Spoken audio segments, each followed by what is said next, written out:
Diddy, we welcome to the studio Dr. Bogus with our weekly fishing report. Dr. Bogus, are they fishing out there, or are they catching out there, or are they just fishing? What does a stalled cold front mean?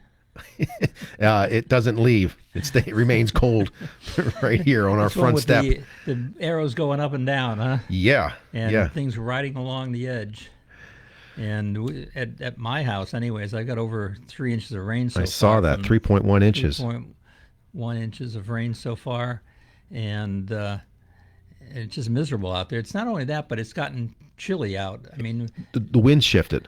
And when we have, mid-June temperatures don't even hit 70 degrees. Yeah. That's unusual. What that has done is drop the water temperatures back down. I've noticed that. We were up near 78 degrees. Which is about pretty close to what it should be for this time here, 77 thereabouts, and it dropped it down to 74. I don't know what it'll be today, and the Sound was down to 72.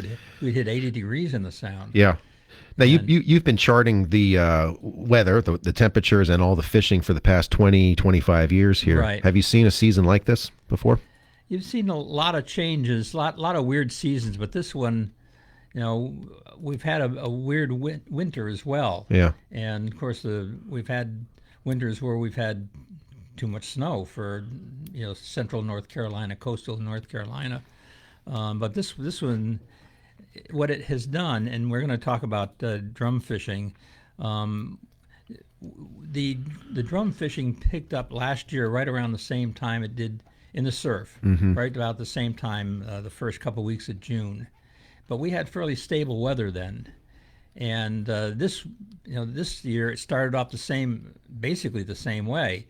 I found little crabs in the surf nipping at my tootsies, and the drum were there. Yep. And then we had 30-mile-an-hour winds, rain, lots of rain. Yeah. And not only that, but when you have as much rough water as we've had, we have eelgrass, we have sargassum weeds, we have the Portuguese man of war all over the beach, all blown in from offshore. Yeah. Well, the eelgrass comes out of the Sound, but all blown along the beach, and it has been a real problem. I mean, so the fishing this year probably could have been as good as it was the first few weeks of June last year, but I'll never know. Right, and even the sounds and creeks. Whereas in the winter you were referring to it as clear as gin. Yeah, it's anything but that now because of all of the rain. It's strongly tinted with the tannins, and it's just dark. Yeah,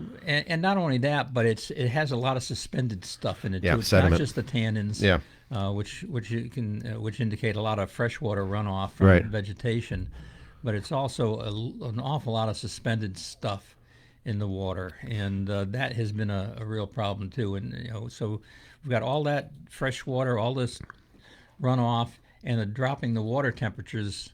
Mid-June is not a real good approach to keeping the fishing going. But we've got some fish out there, and I've caught some drum this week. Even caught a nice keeper flounder who had we let him go, of course.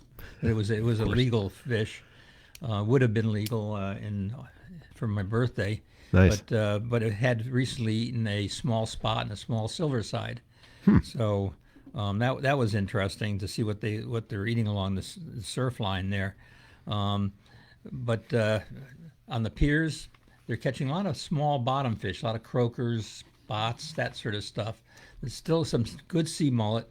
They don't mind some of that rough water that we've had there because it stirs up a lot of stuff that they eat. The sand fleas particularly is one of their favorite foods this time of year.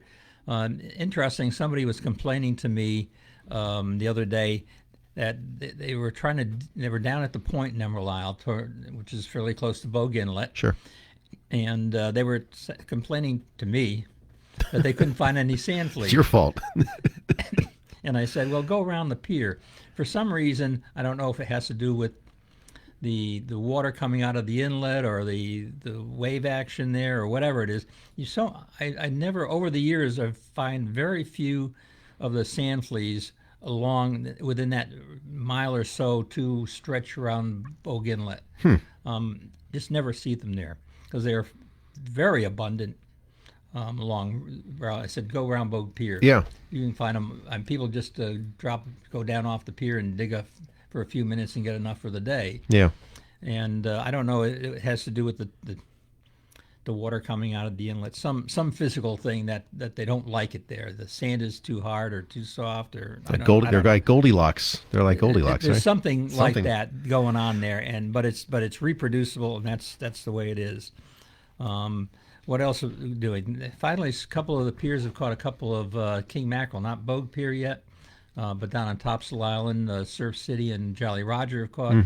Brought in some king mackerel last week, which is good to hear because they're catching them out off the beach, several miles out of Bogue Inlet or out of Beaufort Inlet out towards the Sea Buoy, that area. But we haven't seen any at the pier yet. They've hooked tarpon, which are the water temperature when it gets around 80, when it was near 80 for a day or two. For a day or two, that's sort of indication that we ought to see some tarpon coming up, and they've hooked some down in the Topsail piers and at Bogue Pier as well. So the other thing inside. Some of the typical areas that I have some friends that come down and fish quite heavily here, and they're up in places like the Haystacks and those areas, and they have not been finding very much in those areas. Although the people that know how to do it, that get paid for it, can find their trout out there and their drum out there as well that they're doing pretty well, including on topwater baits. The other thing, if you just want to go and fish for some, have some fun for good meat fishing. The sheepshead, the bite is really good, and you can also in the same places find black drum, probably red drum there too, either around hard structure, or around the oyster bars. But the pictures that you see of people catching sheepshead this year, there's a lot of very nice sheepshead coming in, and they're excellent eating fish. Find them around bridges, abutments like that. Any of the bridges you see around the Moorhead City or Emerald Isle or Swansboro bridges. The biggest one I ever caught was right off one of the Swansboro bridges, about a 6-pounder on a live shrimp. A lot of the local tackle shops sell the fiddler crabs, or you can catch them. These are munchers and crunchers. They're munching and crunching all that stuff. And the black drum do the same thing. So, is there an ideal tide to catch sheepshead? No, not necessarily. But if you're fishing around the bridges, if you're actually fishing the bridge pilings, what you need to be is on the downstream side of the bridge. There's right between at the back end of the pilings, you get these back eddies that occur right there, and you can drop your line right along the edge there down. And look for, because you don't know how deep they are there. You can go down to the bottom, slowly work it up until you find where they're feeding along the barnacles and stuff that on the pilings there. Yeah. So, but you usually find them in moving water, but they don't care. Bogue Pier, you fish them right at the pilings as well. Are they a schooling type of fish, the sheepshead? Yeah, they are. Yeah. So if there's one, there's probably a few others there. You can find, in fact, if you stand around the pilings at Bogue Pier, you can look down and see, several crunching on the barnacles there on the pier. So you see multiple ones, and you can usually catch multiple ones. Nice. And we're getting into the time of year where they're getting more fussy now as we get into June and July. They get pretty hungry when they come in initially in the earlier spring, and so they're a little easier to catch. This time of year, you have to have that touch. Yeah. The sheepshead touch. How long do they stay around? They'll leave in the fall. In fact, some of the really good catches you see around the piers can be in the fall when they're coming out. Yeah. And in the last few years now, we actually have limits on both them and the black drum as well. And where do they go? Do they go south, or they just go out to the ocean? I think they just go out on the hard structure, because we still have plenty of reefs out there and rock shelves that are out there. One of the things I did get from the marine fisheries the other day, there's a new circle hook requirements for recreational shark fishing. You need to have to use circle hooks now as of June 22nd, and except for spiny dogfish, which There's you don't plenty. usually target them. Yeah. They're usually a bycatch anyways.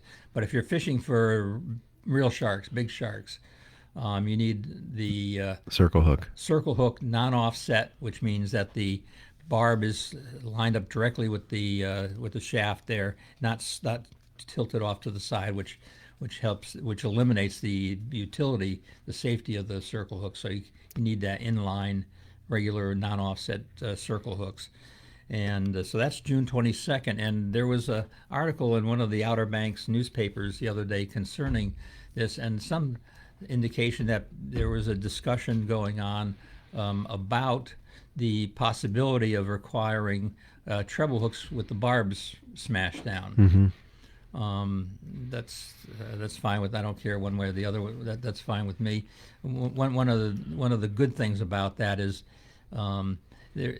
treble hooks are good for catching fish. They're also good for getting stuck in your fingers. Yeah. And without the barbs, they're easy in, easy out. What's the attempt by this edict about the circle hooks? What's the rationale behind it? To make sure that the sharks are released in good condition. Yeah. And you can't use stainless steel circle hooks either. You want ones that are going to Rust away quickly. Bronze coated ones or whatever, the ones that'll bronze coated steel ones. And there are a lot of good circle hooks out there. Now you hooked up with a shark a few weeks ago on Emerald Island. Briefly. Briefly, yeah. So he got away. I mean, he took your you cut the I line. broke him off, and that was he took my Castmaster someplace south. I had him on probably for 15, 20, maybe 15 seconds or so, and I realized that I was overmatched. So I just pointed my tip of my rod at him and grabbed the spool as it was smoking. Yeah. And just broke it off. I have a leader that's about a 2-foot fluorocarbon leader that's tied directly to my braided line, and it just broke off right there at that point. So he doesn't have 150 yards of line hanging out of his mouth. Good. That's good to hear. Let's take a short break here. At 7:45, we're talking with Dr. Bogus. We have our weekly fishing report. There are fish out there, so go out there and dip a line in the water. We'll come back after this brief timeout and tell you where to do that and what else is cooking out in the waters around eastern North Carolina. We'll be right back after this short message.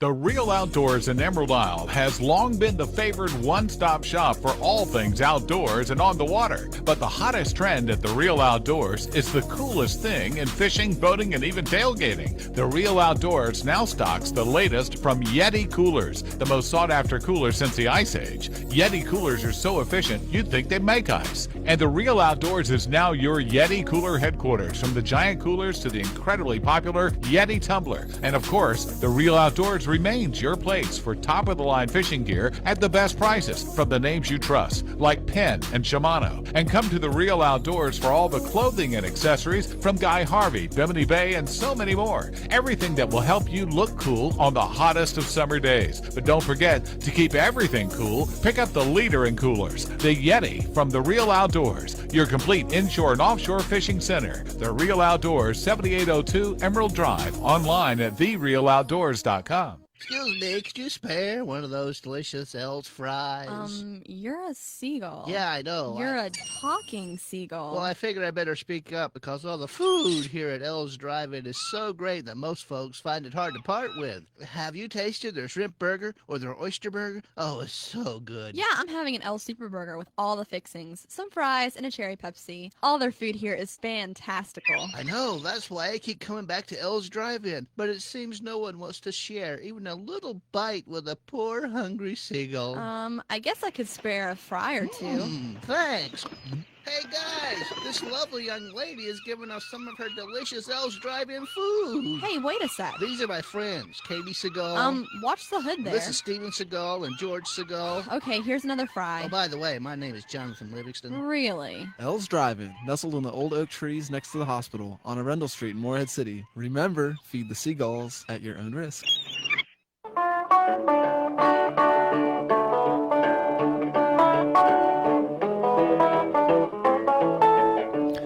Welcome back to Coastal Daybreak and Dr. Bogus Fishing Report. And there are fish out there, but you also, on your website, NCOIF, you have some interesting pictures about different types of beach structures, drummy beach structures. We'll get into the drummy beach structure shortly, but if you go to ncoif.com and look on that, on the left side where it lists the most recent articles there, I posted 4 pictures. 2 of them are, these are all taken at low tide. Uh-huh. And the 2 of them that show the sandy inside beach structure that face that drop off where you see the sandbar that's just off the beach. Yeah. And then you'll see the next 2 pictures are of the edge of that sandbar as it goes out off the beach, and you see white water to the right hand side, and you see that darker calm water to the left, which is basically a hole. Yeah. Okay. So we'll talk about the importance of finding beach structure for your That's cool. for your drum. Yeah. And it gives people at least an ability for a visual. A visual, yeah. And because it's hard to describe a lot of this stuff, just by words. So if you get a picture, I can eliminate 1,000 words. I can eliminate now about 4,000 words, right?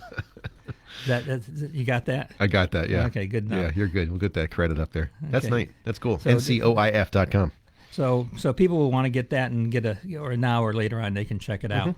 Now last year we had a really good June. First couple weeks of June, we really got the drum nice slot and above fish. Yeah. This year we started off the same way. The crabs were there, and when we started off about a couple weeks, just about 2 weeks ago, and the drum were in there. Then we had 2 days of just 30 plus mile an hour winds on the beach, and then we've had to match the May rain, we're getting the June rain. June rain, now, yeah, and it's endless. which is really messed up the beach fishing. It's really been a real struggle, and not only that, but I've been hooking. I've got brand new hooks, nice expensive owner hooks on treble hooks on my Castmasters, and for some reason I'm missing a lot of fish. I'm hooking and losing fish. That's not like you. No, it's and one of I use mostly. Well, I go back and forth because it's irritating. I use either number 2 or number 4 hooks, treble hooks on the back of my Castmasters. If I'm missing them on that number 2 hook, I go to and get a smaller hook and go down to the number 4 hook, but it makes me feel better that I'm doing something. You're not setting the hook. I mean, they're biting on it. They're biting on it, you got them, but I am losing them after a short hookup. Okay. And we've seen that happen. There's some friends that were down over the last week and having the same sort of situation. I'm not exactly sure why that has been, but when I've fished up and down the coast, I've fished for many years on Long Island. And, of course, my big target there was a striped bass. Moving south here to North Carolina, the drum sort of Took is over my that. striped bass in the south. Yeah. They like similar kinds of bait. They are found in similar kinds of white water. They're big, powerful, strong, shouldery fish that fight very hard. And they're in that drum croaker family, the Cyanids, which are that group probably is the fish that we catch mostly because that includes spots and sea mullet, gray trout, both the trouts, red drum and black drum, and croakers, and so they are probably the most caught fish here and probably most eaten fish here as well.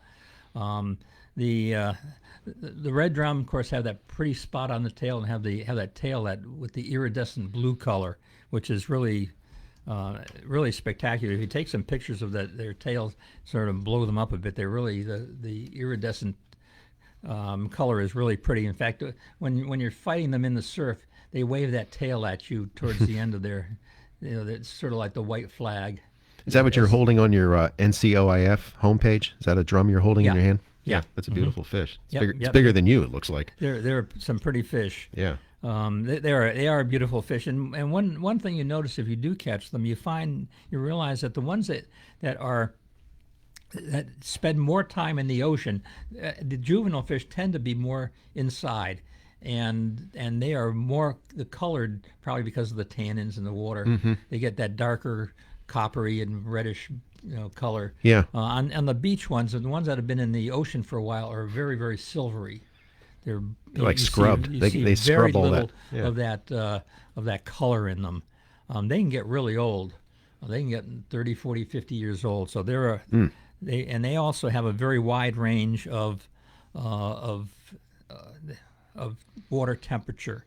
They can handle water temperatures from around 40 degrees up to near 90 degrees. So they have a very wide range of water temperature. Although obviously they have their fun temperatures, their Goldilocks temperature, like most fish as well. Is there any way of knowing you've caught a grandpa out there by age? Just the size. What happens to the drum is they grow fairly fast when the young ones are there. And then as they get older, they don't get so much longer. They get bigger. Yeah. They fatten up. Mm-hmm. And most of the if you catch a lot of drum, you know right away what you got on your hook. And I look over at my friend Bill and say, yeah, this. Whether it's an elder or got a red juvenile. on today. Yeah, it's a good one. I know he's out there. I Yeah. know because just the way they fight. They got a big mouth. They mature at about 4 to 5 years old, where they can spawn at around 30 inches or thereabouts. Those are the mature fish, and they are bottom feeders. Their mouths are what we call an inferior mouth. They're face downward, and they are. So they're bottom feeders in general, but you can catch them on topwater baits. Now, if you want to, if we're going to look for places to find them. What kind of structure do you want to fish to them? Let's hold that thought, Dr. Bogus. Okay. We'll come back and then we'll talk about structure. We'll have enough time to talk about it Good in this enough. break. Sounds And it'll give our audience a chance, too, to go to ncoif.com and check out the Drummy Beach Structures. It's under articles. It's the first hyperlink there. That's what we'll be talking about when we come back after this short break. Stay tuned for that. We'll be right back.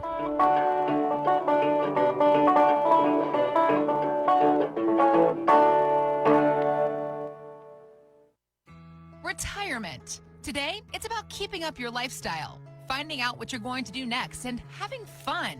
But how do you take care of the money part so you can focus on what's important to you? That's how Gary Mastrodonato and his team at Masters Wealth can help. They understand you're concerned about running out of money, rising healthcare costs, and that you want to maximize your savings. They have a retirement master plan that makes things smart and simple. Get back to work on your retirement plans and call for your master plan today at 252-249-0100 and on your computer at masterswealth.com. Whether in person, phone, or online video, it's complimentary. So call and let's get started. 252-249-0100, 252-249-0100, and on your computer at masterswealth.com. Insurance and annuities offered through Masters Wealth, licensed in North Carolina. Warming up a cold car sounds like a smart idea, but it can also be a hot opportunity for a car thief. Leaving a vehicle running with a key or fob inside makes it easy to steal. So don't leave your car running unattended. At the least, use a remote starter and keep the car locked up while it warms up. And never run the car in a closed garage. That creates the possibility of carbon monoxide poisoning. If you know something about car theft, call us at 1-800-TEL-NICB, a public service message from the National Insurance Crime Bureau. And the talk station.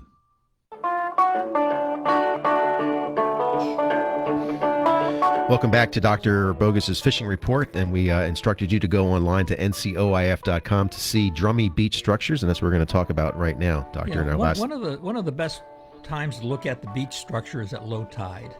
And if you look at the pictures of the sandy pictures, the two top ones, you see the ocean is out to our left and back of there, and you see the sandbar that's right in front. And as you're looking from the beach, you're looking at a sandbar where the water comes up on the bar, white water, white water, white water. Then you see that steep drop off. Yeah, just tumbles right. And what that does is the fish frequently are going to be feeding right on the that back edge, which can be reached from the beach. You're standing on the beach, and you cast, usually if you can, right on top of the bar, and you bring your bait down off that edge and on that drop.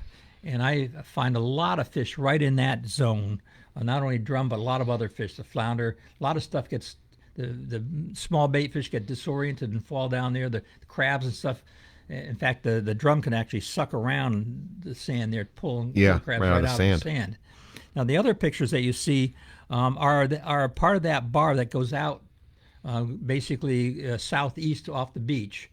And you can see onto the right-hand side of those other two pictures, you see whitewater. That's the bar. Okay. And you see to the left of that an area of calm. That's a drop off. That's a deep hole in there. And what you do is like to fish right on top of the bar and right along that edge between the two. When I cast my Castmaster or whatever bait I'm trying to use, I'd like to work right along that edge where you see the deep water and the white water. That edge, I will stand right on the lower right-hand side of that picture is where I would be, and casting angle right along that edge. And you can work your way back and forth across that. The only problem is sometimes when there are weeds out there, the weeds get caught in that deeper water. It's a calmer area, and you get it got kind of weedy in there the other day.